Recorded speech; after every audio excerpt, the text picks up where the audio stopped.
All right. I'd like to start out by saying Barakatah Yahweh, Bahashem Yahushai, Bahashem Rachah Kodash. Welcome to another live lesson. The name of this one is When the Judgment of the Lord Comes.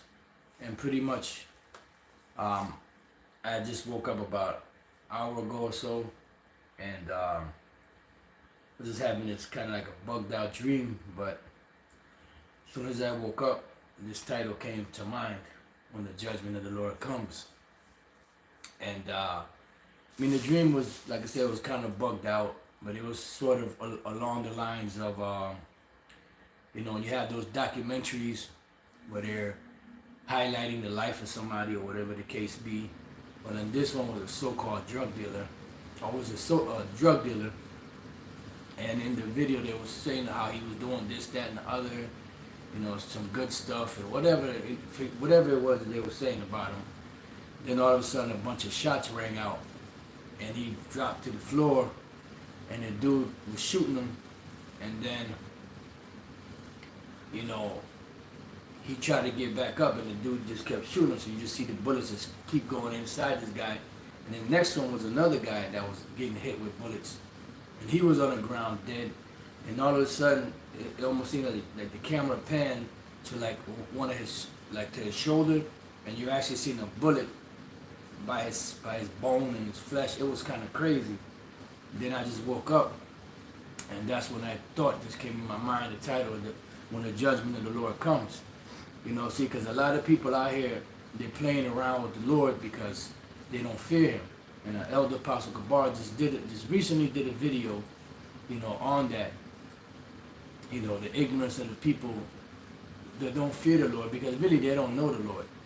You don't know the first and last thing about the Lord, and what he's capable of and what he does and, how he operates. You have no clue. Amos chapter 3 verse 6, it says, "Shall a trumpet be blown in the city and the people not be afraid? Shall there be evil in the city and the Lord Yahweh, Bashem Yahushai, have not done it?" So this is a question. So if there's an evil in the city, or there's a trumpet blown, the people are going to be afraid. Whenever you see something happen, some devastation happen, like in the case of 9/11, who actually did that? Even though the international bankers, we believe they set that up, through all the evidence that came out. Nevertheless, it was the Lord Yahweh Bashem Yahushai that put the spirit in them to do that. Because if the Lord didn't want that to happen, it wouldn't have happened. Remember what happened during the time back in 1993 when they tried to bring the towers down and they weren't able to, because they tried to get this thing done back in 1993 when they had some I believe it was either one van or a couple of vans, and pretty much, there was some explosive in there, and then the explosive went off, but it didn't affect it as much as they probably hoped or thought it would, or maybe they just did it to set the stage up for a later event, as in 2001. All right. So here's Job 33:15. So if the Lord wanted that place to go down in 93, it would have went down. It didn't go down because the Lord didn't want it to go down. But about 8 years later, it actually went down. And that was during 9/11 of 2001. Because that set the stage for a new world, a new order of the ages. All right? Job 33:15 says, "In a dream and a vision of the night, when deep sleep falleth upon men, and slumberings upon the bed, then he openeth the ears of men," which represents your brain, your mind, your psyche, your spirit, "and sealeth their instructions." So there's a certain amount of instructions that is put into an individual's mind, to pretty much what they're going to accomplish that day, because they may have had thoughts of doing something evil, but the Lord didn't want that particular evil to go down that day. So he'll seal the instruction to that person to do something different than what they planned on doing. Or they may have, the thought of doing something and the Lord is with it, So he'll give them, the go ahead for the next day for them to accomplish these things, right? That he may withdraw man from his purpose and hide pride from man. So the Lord is the one that causes everything to happen, because remember, man's goings are of the Lord. Let's go from there to the book of Isaiah. What is that?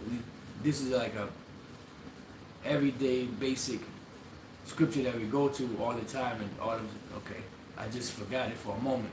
Isaiah chapter 45 verse 7. Matter of fact, I started 6. I started 5. I am Yahweh, and there is none else. There is no power beside me. I girded thee, though thou hast not known me. This is dealing with Israel. Salakia. That they may know from the rising of the sun and from the west, and we're in the western hemisphere, that there is none beside me. I am Yahweh, and there is none else. I form the light and create darkness. I make peace and create evil.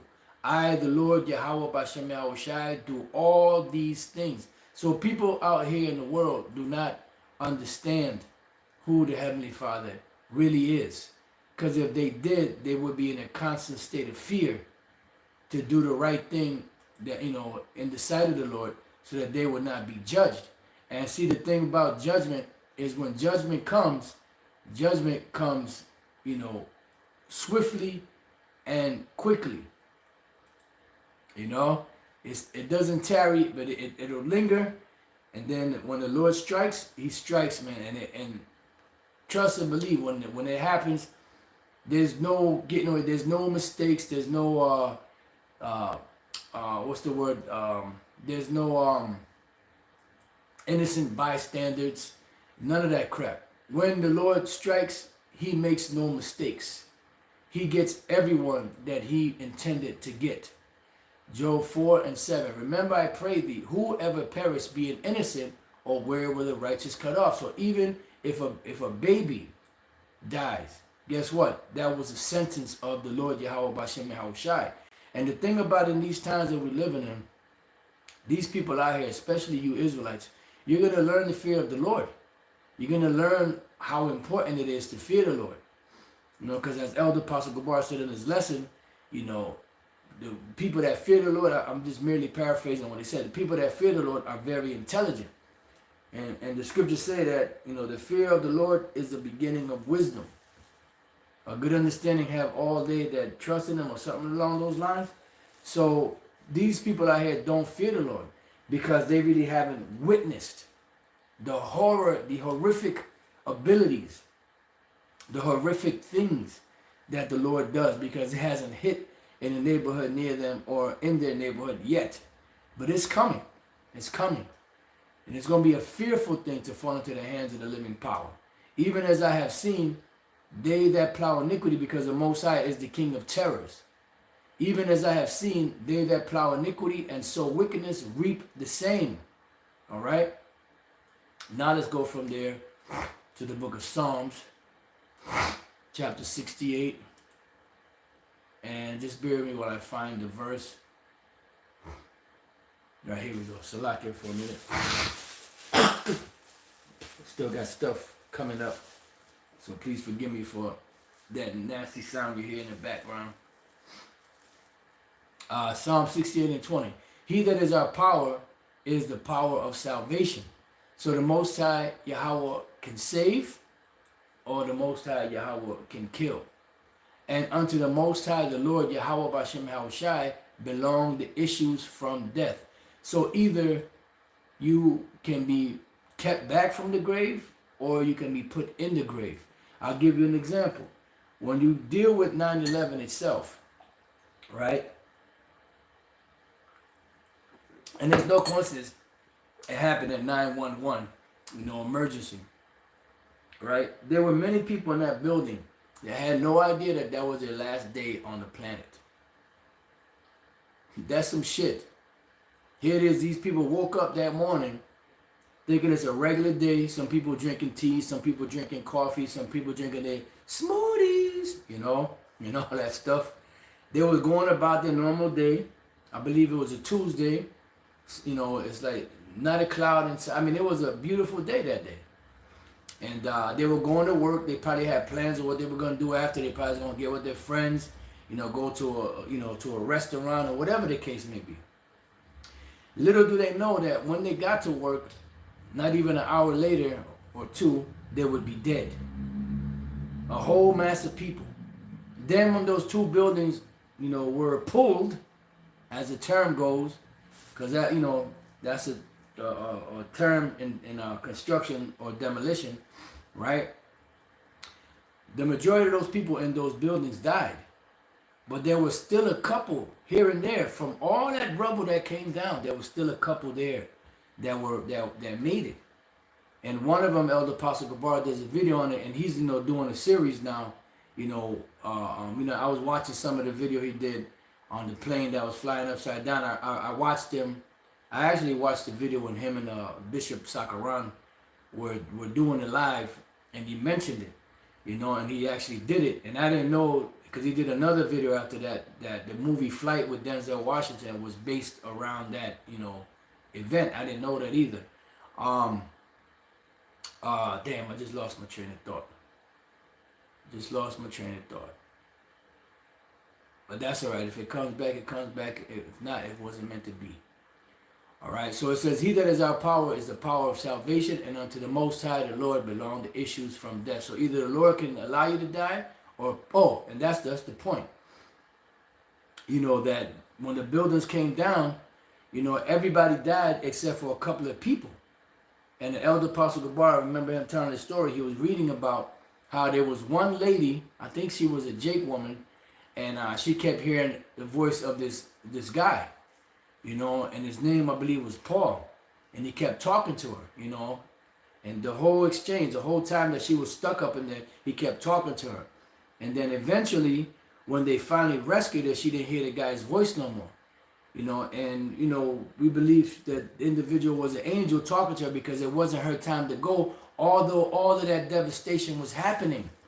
And although those buildings came crumbling down, some of these people managed to still be alive in all that debris.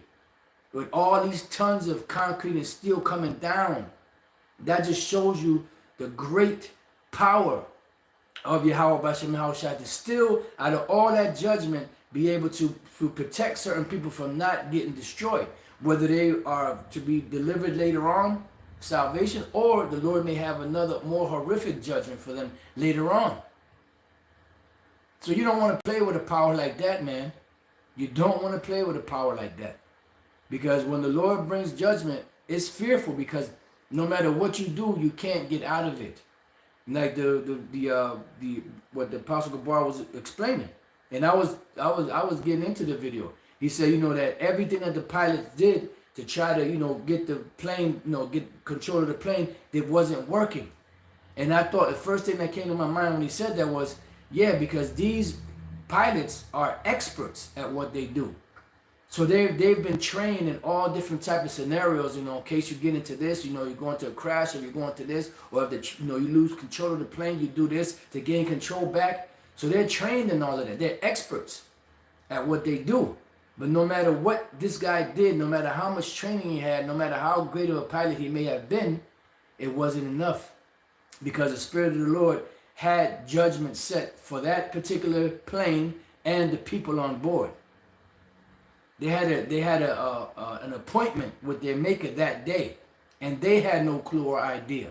And like he said, it took a while for that plane to crash. So can you imagine the horror of those people? Already when you get a little turbulence, people get nervous, the stomach starts, feeling funny and queasy. So just imagine all of that stuff going on, the plane turning upside down, the horror of these people's in their mind, and just waiting for either death or deliverance. The double D, baby, death or deliverance. And then all of a sudden the plane crashed and just disintegrated. You don't want to play with a power like that, because the Lord could have easily snapped his finger, and guess what? That plane the pilot would have got, all of his training skills would have kicked in even further, and he would have got control of that plane. But the Lord wanted that plane to go down. Just like the Lord wanted those towers to go down. You know, just like the Lord, when he brings judgment, it's what he says is going to be. And through this great devastation, here it is, you actually had people that survived those buildings caving down on them. Now, come on, man. But these people out here don't know that. They don't consider that. They don't care. But that's all right, because they're going to care once the Lord starts bringing judgment upon them. And it's coming. It's coming very soon. You know, and like I said, that dream wasn't really much of anything. But as soon as I woke up, I was like, damn. Because you saw, you know, like in the dream, like I said, it seemed like the camera panned to the man's shoulder, and you could see like his skeleton, part of his skeleton, and you could see a bullet that was already, you know, shot out, and it was just sitting right there. And then all of a sudden I woke up, and the title came to mind, you know, when the judgment of the Lord comes. I said, oh shit, I quickly wrote that down, you know.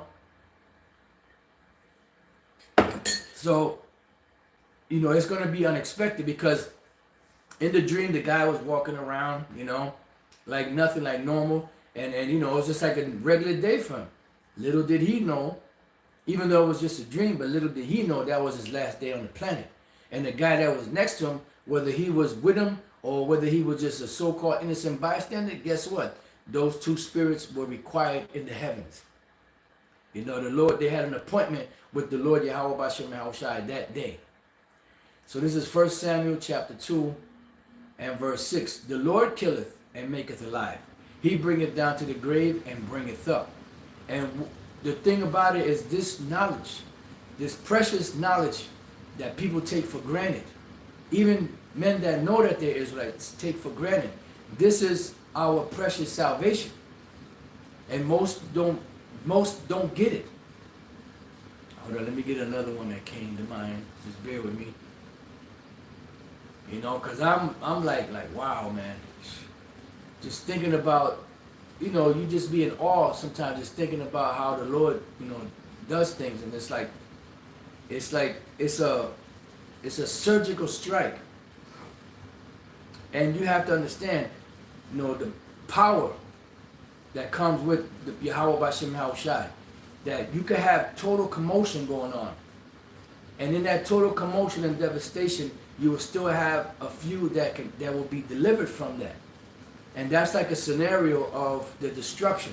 When the destruction comes, only a few compared to the masses of people in America, Babylon the Great, are going to be saved. And matter of fact, we're going to read into this chapter, Lord's will. Security of one who trusts in Yahweh. Now, before I read this, let's go to James chapter 1. You know, and people take this knowledge, this truth, you know, they don't take it seriously. But that's all right. They will take it serious once they start feeling, you know, the effects of the trouble that's coming. They're going to want to get right. They're going to want to figure out a way to make that horror go away and to go to a safe zone. But guess what? You ain't going to a safe zone unless you're a part of the elect. James 1:21. Whereunto lay apart all filthiness. Wherefore lay apart all filthiness and superfluity of naughtiness, and receive with meekness the engrafted word, which is able to save your souls. So this word right here is what's able to save our souls. And knowledge and wisdom shall be the stability of thy times, and strength of salvation. The fear of the Lord is his treasure. See? Do you know how many times, can you imagine how many times the word or the phrase, the fear of the Lord, pops up in the scriptures? Man. Let's go to the word engrafted. The word there is emphutos, inborn. See? And something that is inborn means it was there. Like the scriptures speak about, you know, like the prophets before they were in the womb, the Most High knew them, implanted by nature, and planted by others' instruction. And who's the others' instruction? Yahweh Bashem Yahushai. And when did this happen? Before the world began. Because the elect have been sealed before the world began. And they are the first fruits that the scriptures speak about. Salaki for that, brother. You know? So now, let me see. Another precept that came to mind. Okay, well let's continue on with this.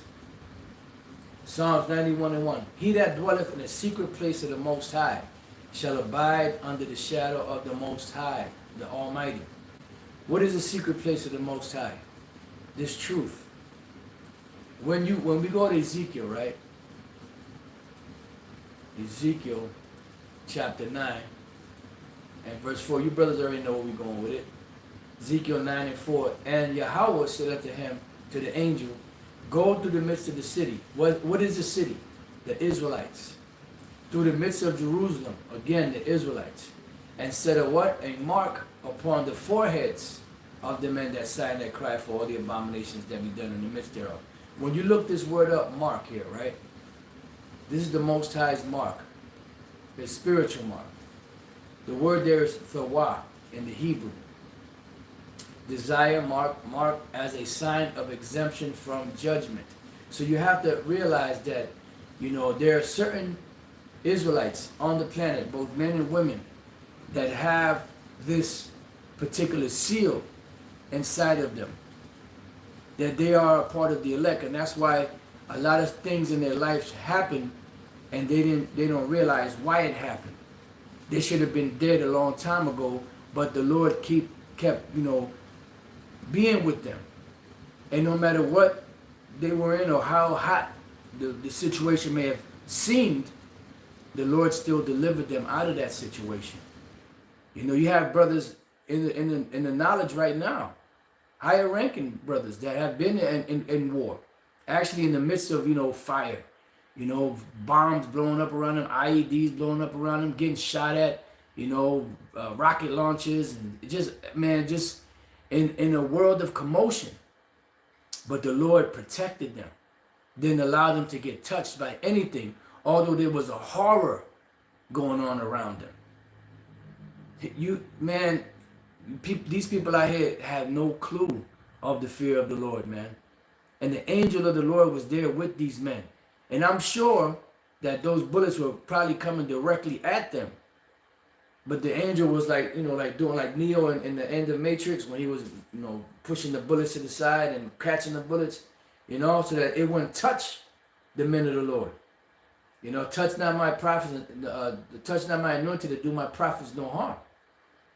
So the Lord was saving and protecting these men from that. Why? Because later on, unbeknownst to them, they will come into the truth and be high-ranking teachers for the Lord Yahweh Bashem Yahushai.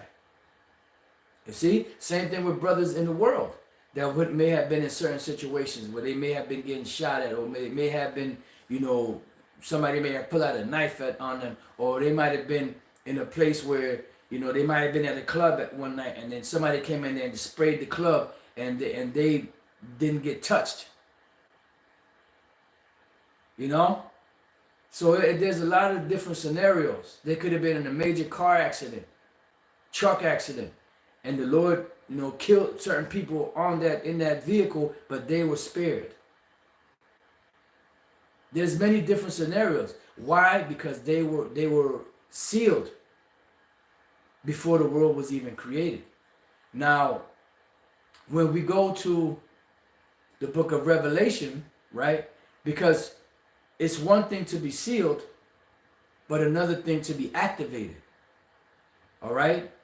And the activation of that seal comes from what? Of on that mark comes from what? Comes from when the Lord allows his word, when in time allows his word to enter into the mind of these individuals of the elect to make the formula complete.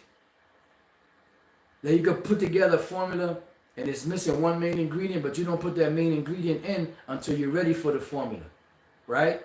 So when the day comes for you to use that formula, you add that extra ingredient, and guess what? That ingredient activates all those other ingredients in there. And that's how the seal of the Lord works. You have men that and women that have been sealed from the before the world began, but it's not until the true understanding of this word of Yahweh Bashem Shai enters into the mind or the ears of that individual that activates that whole system. And from that point on, they're safe. They're taken care of. So Revelation 7:1. And after these things, I saw 4 angels standing on the 4 corners of the earth, because you have actual angels there holding back devastation, holding back total annihilation and destruction, because these devils want this. They want total annihilation and devastation, but they don't want it as bad as the Father does. They don't want it as bad as the Son does.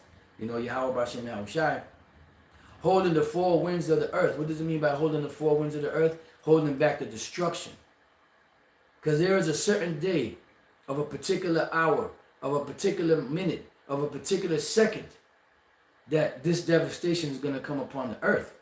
But before that can happen, you know, the Lord is allowing other prophecies to take place and build up to push everything, to push the timeline forward. Because once the MOTB, which is the micro C-HIP, is fully implemented, that is what's going to determine the speed of the other prophecies that are to be yet fulfilled. And it's going to move everything in a fast motion. Because remember what Yahweh Shai said, except those days should be shortened, there shall no flesh be left to be saved. But for the elect's sake, those days shall be shortened. Right? So it says, holding the 4 winds of the earth, that the wind should not blow on the earth, nor the sea, nor on any tree, meaning that there's no destruction that comes. And I saw another angel ascending from the east, having the what? The seal of the living power. And this seal here is synonymous with the word mark in the book of Ezekiel, the 9th chapter. All right? The one, the M-A-R-K in Revelation 13 is synonymous with the Hebrew word kwai in the book of Leviticus, the 19th chapter. And you have to understand the difference. You can't just go by what it says in the English, because you have many different English words that are spelled the same, but that means something totally different. You know, I forget, there's a term for it. You know, words that sound alike, but they have different meanings. There's a certain particular term for it. You know, and he cried with a loud voice to the 4 angels to whom it was given to hurt the earth and the sea, saying, hurt not the earth, neither the sea nor the trees, till or until we have sealed the servants of our power in their foreheads. And what is in their foreheads? Their brain, their spirit. And what makes that seal complete? The word, the true understanding of the words of Yahweh Bashem Yahushai, which is the engrafted word, which is able to save our souls. And the word for sealed here, I just want to take a look at that, is the word sfragizo, which we've looked at it before. It says to set a seal upon, mark with a seal, to seal for security, what? From Satan. This is you know, there's a word, you hear a word behind you saying this is the way, because the majority of the world is what? Wandering after the beast. So they're wandering after their teachings of what the Bible should be. And they're locked in that glaze, and they can't get out of it. You know, they can't get out of it. It says, unless the Lord, you know, taps them and gives them that final ingredient for that formula to help them escape the clutches of Satan. Since things sealed up are concealed as the contents of a letter, to hide, keep in silence, keep secret. In other words, keep protected. In order to mark a person or a thing, to set a mark upon the impress or seal of or a stamp, angels are said to be sealed by the Most High, you know, so on and so forth. You can read on. To prove one's testimony to a person that he is what he professes to be, so on and so forth. So let's go back to Psalm 91:1. He that dwelleth in the secret place of the Most High shall abide under the shadow of the Almighty, meaning under the protection of the Almighty. Let's look up this word secret place. The word there's sathar, covering, shelter, hiding place, secrecy. See, covering, cover, hiding place, shelter. Pretty much it keeps on saying the same thing. So it's a hiding place, a shade, a protection. Because what's coming to the earth right now is going to be like a heat wave. And what do people do in heat waves? They try to go somewhere where there's AC. They try to go to a place where there's shade. They're trying to find something to drink, some cold water or a cold drink to help, to help them hydrate. So they're trying to find a place of refuge from the sun. And the sun right now will represent Jacob's trouble. When that heat comes down. Because when that heat comes down on you, you either collectivize or you run like a solitary rat. Inside joke, Salaki. Salaki for that again. All right, let me grab some of this water.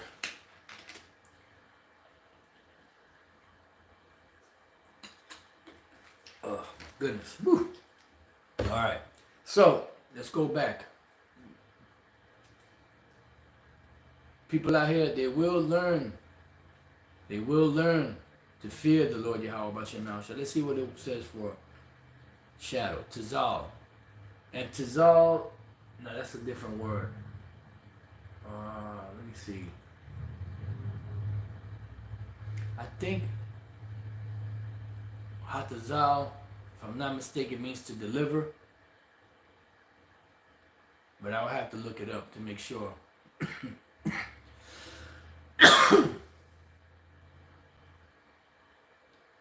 Oh, man.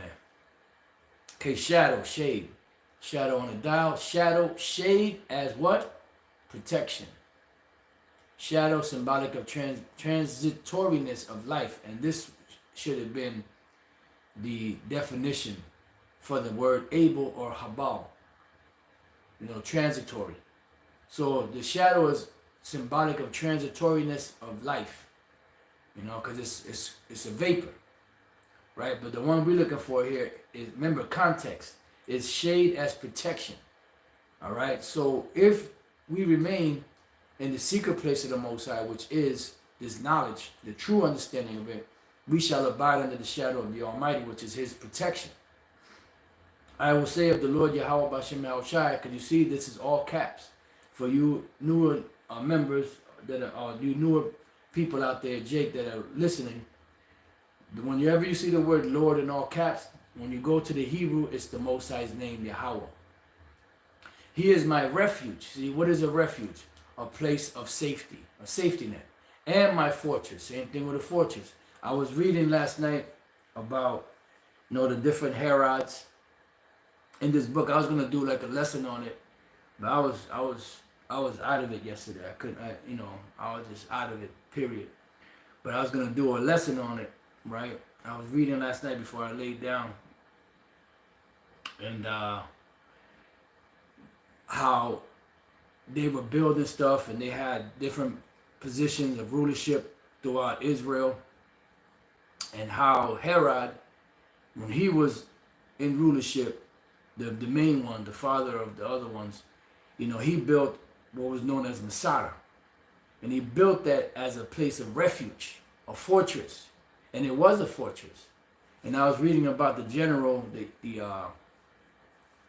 actual general that was sent to put down that rebellion. Let me see if I still have him up. Yes. His name was Lucius Flavius Silva.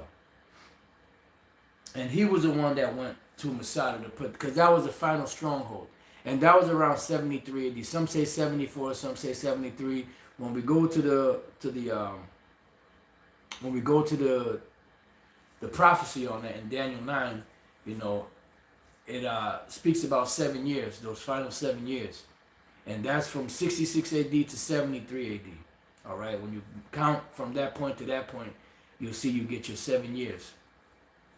But there's an argument between the so-called scholars. Some say 73, some say 74. Whatever the case may be, it still happened. Masada was there. Now, Masada was impregnable. It was set in a very strategic place. It had plenty of water, plenty of resources, plenty of food. So it wasn't a thing of food and them running out of that. It was just a matter of them, being able to survive the Roman legions.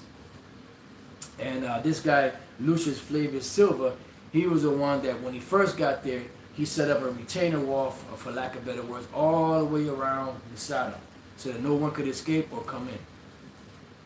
Then after that, they assessed the situation, and they went to the lowest point, which was still kind of high. I forget how high it was, but that was the lowest point, and he started building a ramp, out of just debris and different things that they use, earth and stone and all that.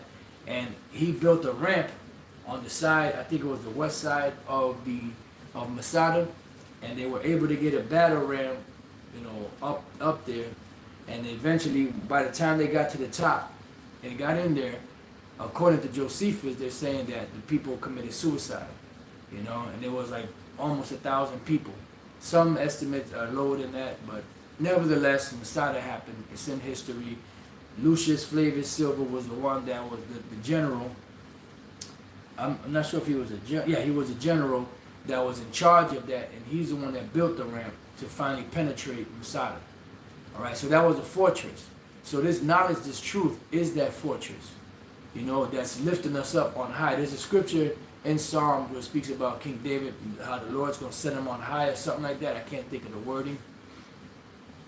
But nevertheless, I will say of the Lord, He is my refuge and my fortress, my power. In Him will I trust, because this is our only salvation.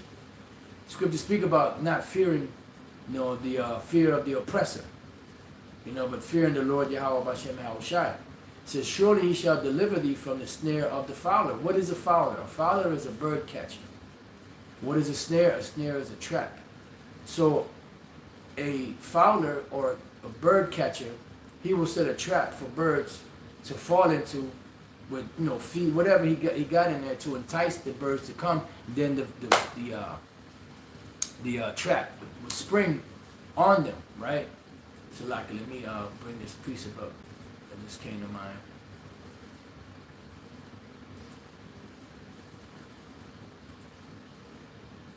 All right, but there's another scripture. I'm not sure if it's in the Apocrypha, where it says that in vain is a snare or a trap set in the sight of birds. So if a bird see you, birds are, people say that, oh, you're a bird brain, because a bird's brain is little, but birds are smart. They're very intelligent. That's why you see seagulls, which are supposed to be, you got a bird brain, they'll get a clam from the sea, and they don't have no hands. They just got feet, and they can't open it. So what do? They'll fly high up in the air and then drop the thing down, and it'll hit the concrete and break, and then they're able to get the contents out. That, to me, that doesn't seem like somebody that's an idiot. Birds are very intelligent. So if they see you setting up a trap, they're gonna run away from that trap. They ain't gonna go over there. So that's the same thing with the elect. The elect are seeing the traps being set before them by Esau, who's the fowler. And the Lord said that He will deliver thee from the snare of the fowler and from the noise and pestilence. And what is the noise and pestilence? The destruction by the missiles. Because they're going to make that noise when they hit. Boom, boom, boom, boom. Like a high priest Ariah used to break it down like that. Right? So let's deal with the snare of the fowler. Psalms 124, we're going to go straight to the point. And 6. Blessed be the Lord, who hath not given us as a prey to their teeth. Whose teeth? Esau's teeth. Because remember, these devils are salivating for what's coming. They know you can't sway them. You can't make them not believe that they're going to win. They really believe that they're going to win. But they're not. But the Lord said He didn't give, the elect away to them so that they can be their prey, so that they can stomp all over them. It says, our soul is escaped as a bird out of the snare of the fowlers.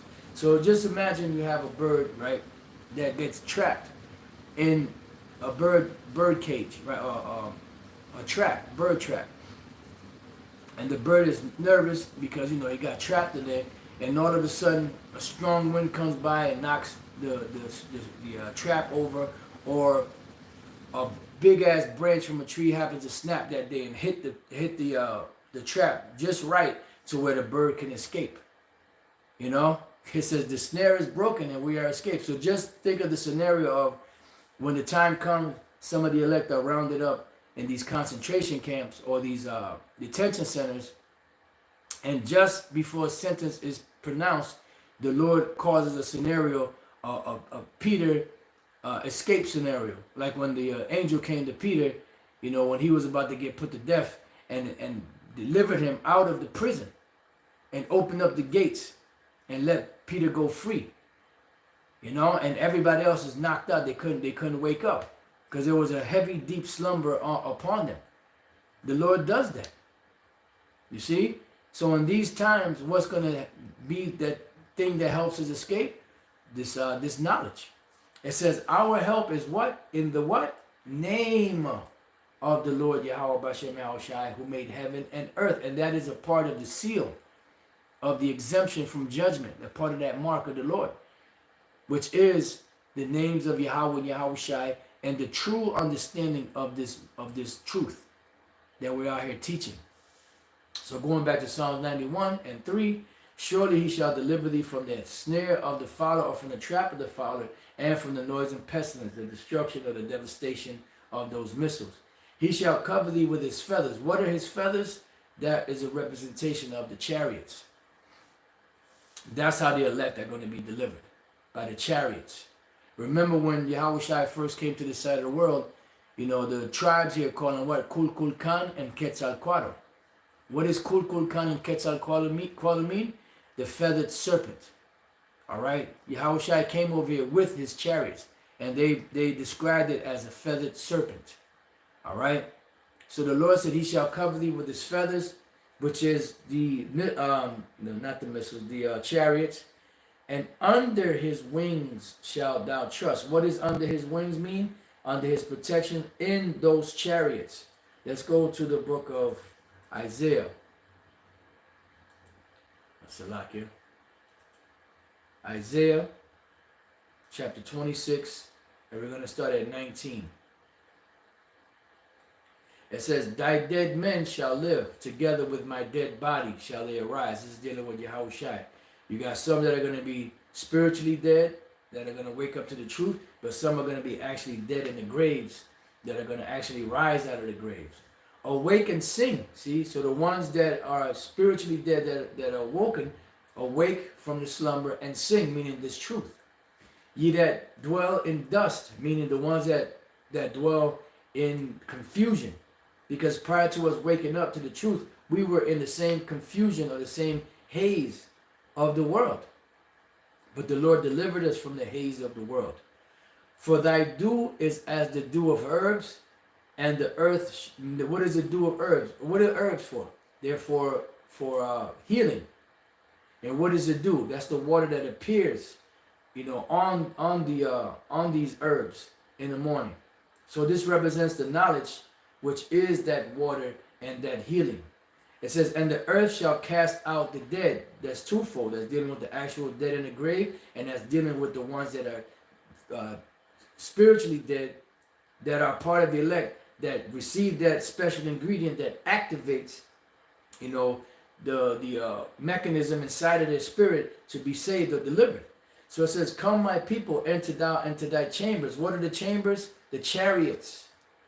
Right? And only the elect of the nation of Israel are going to enter into those chambers or the chariots. The word there is chadar, different from quadar. This is chadar. All right, chadar. It says chamber, room, parlor, innermost or inward part within. So this chamber is talking about what? It's talking about the chariots. Because that's going to be the only way for deliverance. Let's see, chamber. A large, come on, man. This thing's been coming up a lot, this crap here. chamber. It says a large room used for formal or public events. A private room, especially a bedroom. So this chamber represents what? The chariots. Where they're going to, it's a special room for protection. And that's why when we go to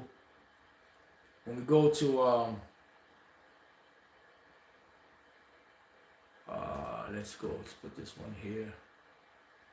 When we go to Revelation 15, which we're going to come back to that. Let me finish this out here. Come, my people, enter down to, matter of fact, no, you know what? Let me go to Revelation 15 and 1.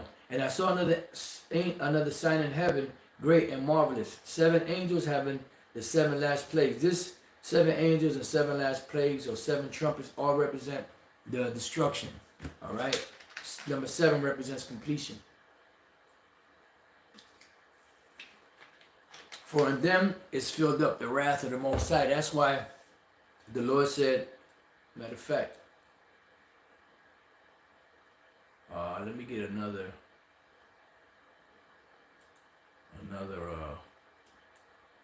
okay, I could have used that one. Let me see, let's go to Job.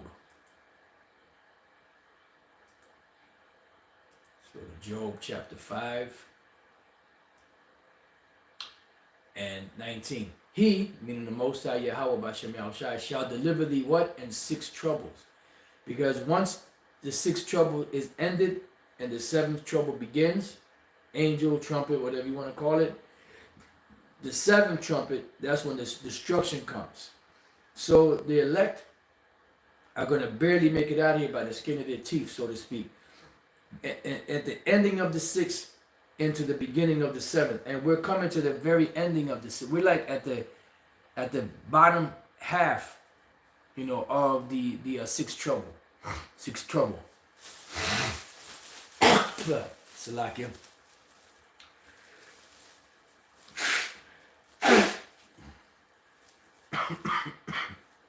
Okay. He shall deliver thee in 6 troubles. Yea, and 7 there shall no evil touch thee. And that's what we're reading here. God damn it. Here in Revelation 15 and 1. And I saw another sign in heaven, great and marvelous, 7 angels having the 7 last plagues. For in them is filled up the wrath of the Most High. And once that 7th angel comes in, it's over. And I saw, as it were, a sea of glass mingled with fire. What is that sea of glass? That is a representation, you know, of the men of the Lord in the chariots, and the women of the Lord in the chariots, looking down upon the earth, and they're going to see right through the ozone layer, because the ozone layer is there, which is called the firmament in the scriptures, but you can't see it. It's an invisible force field around the earth, which is keeping the outer atmosphere away from the inner atmosphere, because the outer atmosphere, the elements are further apart. And that's why as you go up, even in this atmosphere, as you go up to a certain height in the sky, the air is a lot thinner. That's why people that live, you know, like below sea level, their air is different. Somebody that live above sea level, their air is different. It's thinner. But the higher you go up into the sky, the thinner it is. That's why you have to wear a mask or certain things so that you're able to breathe. So if you go outside of the ozone layer, it's further spread apart.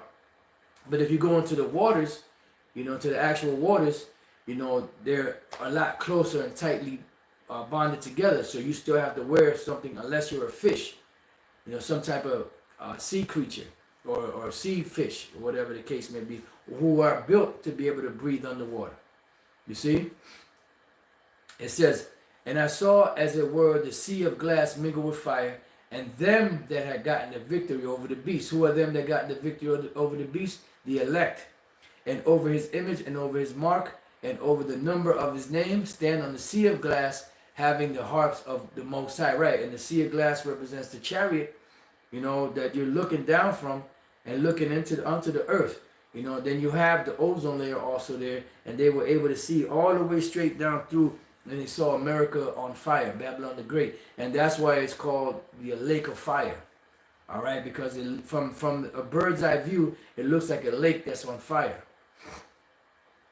So going back to Isaiah 26, come my people, enter down to thy chambers, which are the chariots, which you just read in Revelation 15, and shut thy doors about thee, meaning like the Lord shut the doors of the ark, and the people inside the ark, everything inside the ark was protected.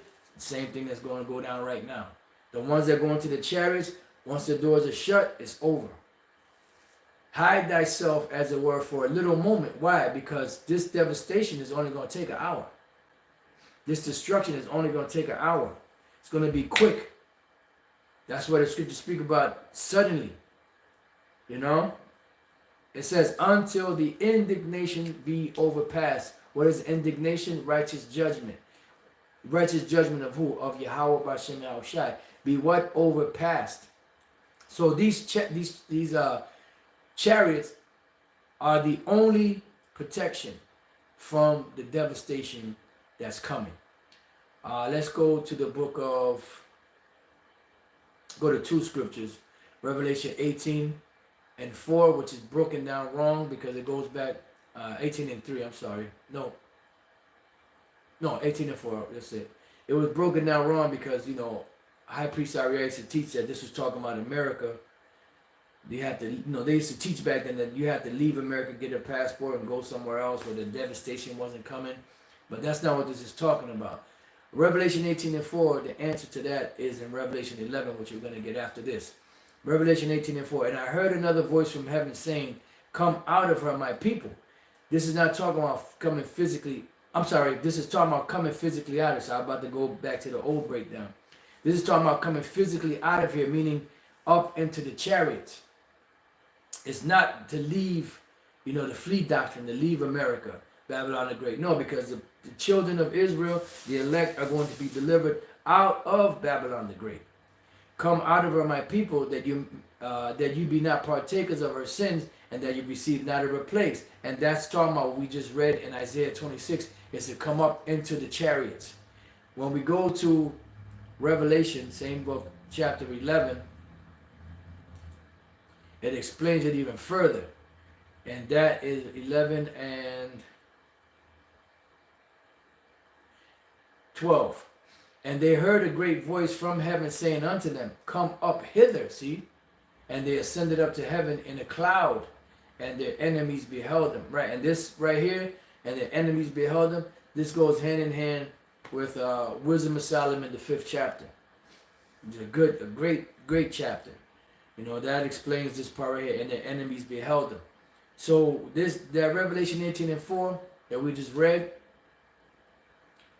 goes hand in hand with Revelation 11:12. When it says, come out of her, my people, means, and they heard a great voice from heaven saying unto them, come up hither. And they ascended up to heaven in a cloud, and the enemies beheld them. Just like Elijah ascended up to heaven. What Esau calls what they call that? Is that a particle beam? There's a tractor beam, something like that they call it, where when Elijah and Elisha were speaking, and the chariot came over, and it was time for Elijah to leave, there was this beam that came out of the chariot and separated the two of them, Elisha and Elijah. And then Elijah went up into the chariot by that beam. And that's how the elect are going up into the chariots. And they show you that in this commercial with this Jake. Even though they didn't show you the beam, they show you this so-called Latino dude was going up. And he said, the elect, you know, brothers talk about it from time to time. It was a Nike commercial, I believe it was, you know, which is victory, you know, because the elect, they get the victory, they're going to be brought up into the chariots. And that's when death is going to be conquered. You know, death has no more victory, because the Lord is going to give us a victory over death. The Lord's will we be the elect. So that's what that's talking about. So when we read Isaiah 26:20 again, come my people, enter down to thy chambers, which are the chariots, and shut thy doors about thee. Hide thyself, as it were, for a little moment, until the indignation be overpassed, until the destruction is finished. All right? So now let's go back to Psalms 91:4. He shall cover thee with his feathers, chariots, and under his wings shalt thou trust, the chariots. His truth shall be thy shield and buckler. This knowledge right here, this truth, is the ticket, the reservation to salvation from this destruction that the Lord is going to bring upon the planet. It's a lot here. And that's why if you have this knowledge, this truth, it's very precious and it's very important to hold on to. You know, with all your might. We have to hold on to it with all of our might. Psalms 91 and 5. Because the shield and the buckler is what? Is a representation of, protection. Because when a warrior will go out to battle, and when you read Ephesians, the 6th chapter, it gives you the whole armor of the Lord. You have to have a helmet, a breastplate, a shield, a sword. You have to have all sorts of armor on your body. Well, all of those different sorts of armor that a warrior wears is all found within the Bible, the scriptures. You have faith, which is the helmet. Then you have the breastplate. You have the sword, the sword, which is the word of the Lord, so on and so forth. And also the warriors didn't go to battle most times barefoot. They had something on their feet, and that's the being shod with the preparation of the gospel.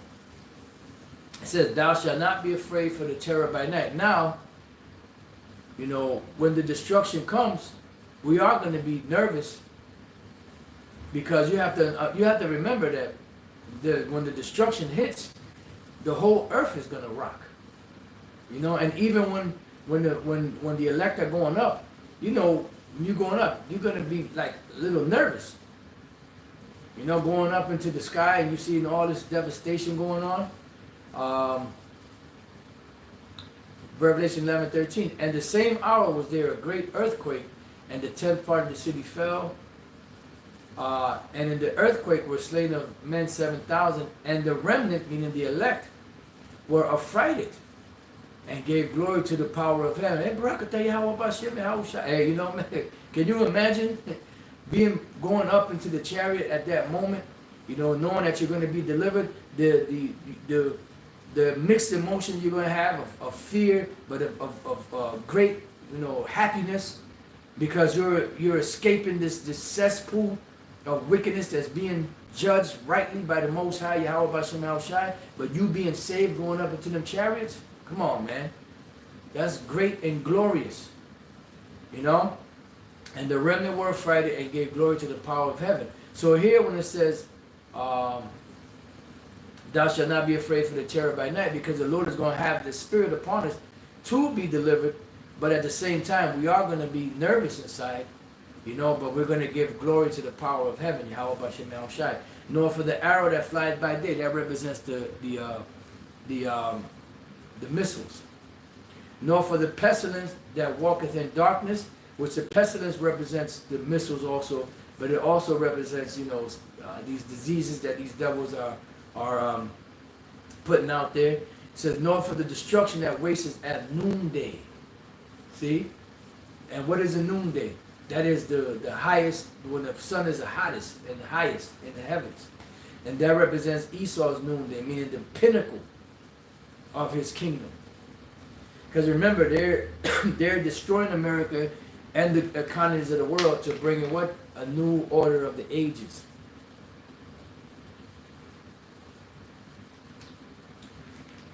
And this new order of the ages, every time a new world order comes in, it's predicated upon the economy. When the Dutch took over, the Dutch guilder, that was like, they were considered to have the world reserve currency at the time. That was a new world order. When the British took over that by the British pound, and the British pound became, the world reserve currency, that's when the new world order for them started.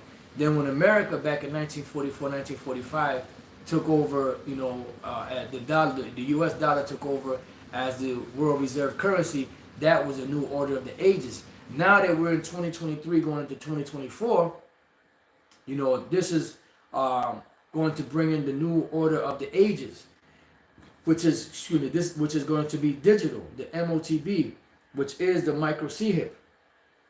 And that is going to be the new system and the new economy of the future. And that's what they're bringing in. So at that particular point, when Esau implements that, that's going to be their highest peak. That's why the Lord said when they are about to eat, the Lord shall cast a fury of his wrath upon them. That's the indignation of the Lord. That's why he said, come up hither until the indignation be overpassed.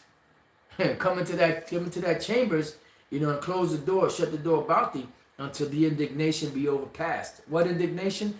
This devastation that the Lord is going to bring upon the earth. And you got to remember, the Lord's been holding back all these years, being long suffering. There's vessels of wrath fitted for destruction. So when he lets loose, he ain't gonna hold back. But it's gonna be done. It's gonna come and go just that quick, at the blink of an eye. Before you know it, the devastation is gonna be done, and then the smoke of America is gonna burn, and the smoke and the fire is gonna go up for a long time. You got to remember how big this country is, and everything that's on here that can burn. It's going to burn for a long time. And the Lord is going to let it burn for a long time as a memorial to the world of what it is to be wicked. Because this place taught the world. Even though wickedness is around the earth, America is pushing more wickedness upon these people. And if you want to partake of the goodies, then you have to partake in the evil, in the evil shit. That you got to sip that Babylonian juice. Because they got enough to go around.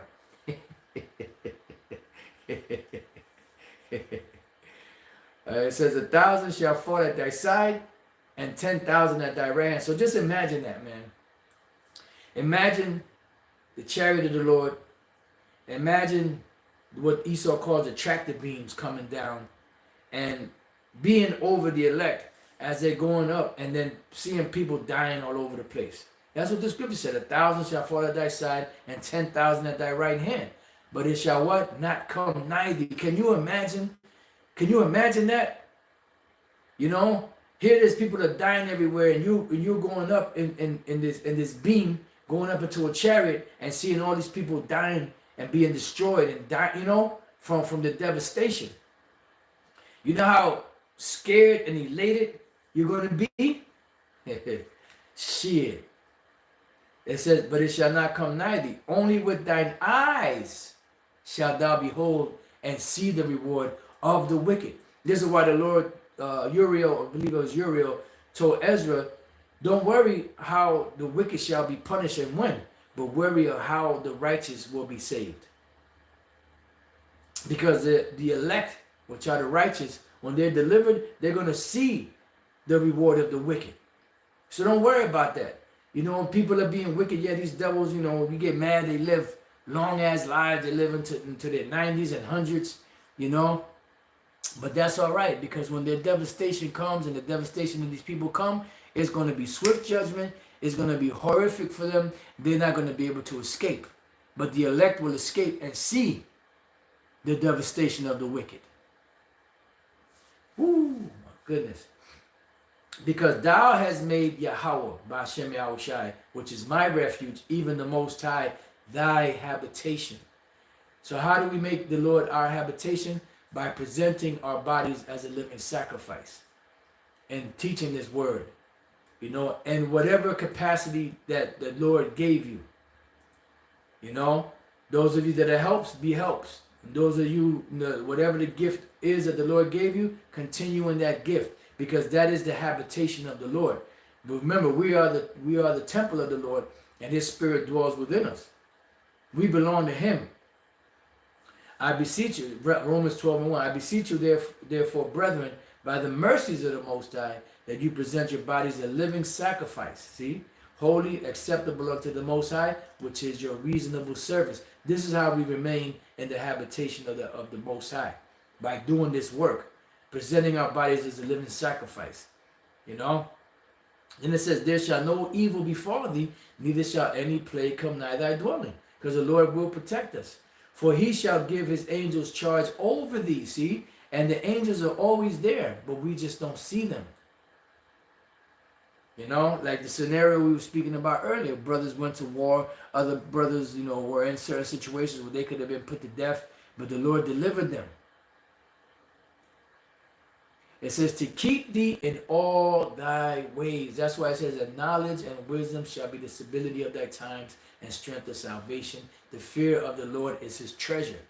They shall bear thee up in their hands, lest thou dash thy foot against a stone. Because no matter what, the elect are going to be delivered, saved.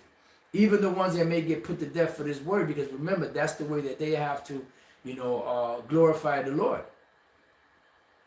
But they will be protected because they will go up into the chariots. It says, thou shalt tread upon the lion and adder, which is Esau, the young lion and the dragon shalt thou trample under feet. The dragon. Because he hath set his love upon me. If you love me, keep my commandments, right? Therefore will I deliver him. If you love me, feed my sheep, feed my lambs. Therefore will I deliver him. I will set him on high, because he hath known my name. This is a cold cut to individuals out there that say, well, we don't have the name of the Lord. Okay, well, obviously you're not a prophet then. He shall call upon me, and I will answer him. See, I will be with him in what? Trouble. I will deliver him and honor him. Let's go to this word trouble. And if you're getting bored, then move on to the next video. Tazarah, which goes into the word fear. Straits, distress, trouble, vexer, rival wife. So Yarah, Tazarah, I think Yarah also means fear, if I'm not mistaken. All right, right. And here for the word Tazar, it means enemy, adversary, trouble, distress, affliction. All right. So it goes on to say, with long life will I satisfy him and show him my salvation. Yeah, because that's what we're fighting for and striving for, is to be able to be saved from the devastation that's coming, and to be able to, enjoy the kingdom of heaven, and be able to finally enjoy what righteousness is all about. A world that suits us better. Because in this society, man, we sigh and we cry every day when we see all this BS that's going on. We can't wait for the Lord to establish righteousness again on the planet Earth. Because that's the only solution. The only people that are comfortable here are the wicked, who don't care about all the destruction that's going on around the world. The evil, teachings, the evil,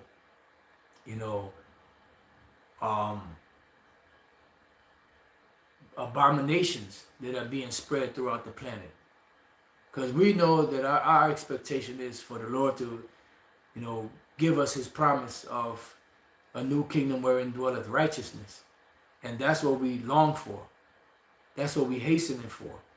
Because that's the only thing that's going to change everything and bring everything back to a proper order. And then we will be comfortable. But until then, we're not comfortable in this society. We hate this society. We can't stand this society. We hate what it stands for. But at the same time, we understand that it has to be this way, because this is what's going to, expedite the destruction of America, Babylon the Great. So with that, I pray that you brothers and few sisters have been edified. Until the next time I say shalom and the water for all you brothers, for all the precepts y'all put up. So like I didn't get to any of them. I'm a little distance from the phone, so I can't really see it that good. Shalom.